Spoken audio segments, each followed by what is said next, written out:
Now, technology can be used in various areas of learning, but we'll start with assessments. We'll see how technology can be used in the field of assessments. Now, assessments, as we would understand, usually leads to a large amount of data collected which has to be analyzed in different ways and applying different methods. Now, doing this manually will take a lot of effort and time. So this is where technology steps in. Now, technology will not only help us analyze this huge amount of data in lesser amount of time, but also give us the flexibility of doing various experiments with this data and give a much more accurate result than a human would have got. Now we'll consider one simple example where an assessment is using technology for its analysis and its implementation. There's a product called Detailed Assessment, which is basically unit tests for school students.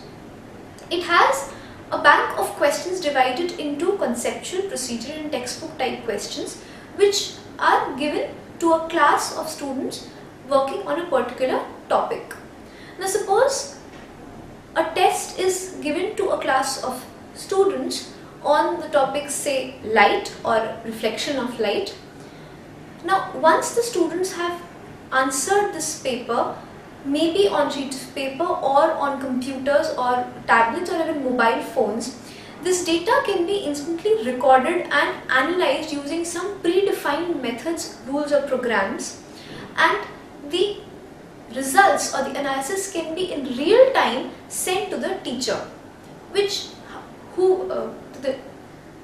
now the teacher can very easily now look at the report and identify what are the weak areas in her students and rectify that. Now see the amount of time which has been saved by using this technology intervention.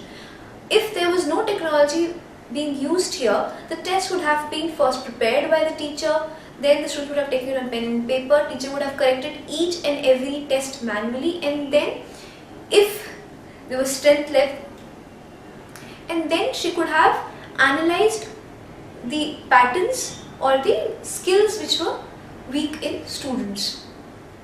But with technology, most of these efforts were reduced or even completely eradicated because the technology now took over the efforts of the teacher. So this is how, and this is to the extent to which technology can help us in assessments.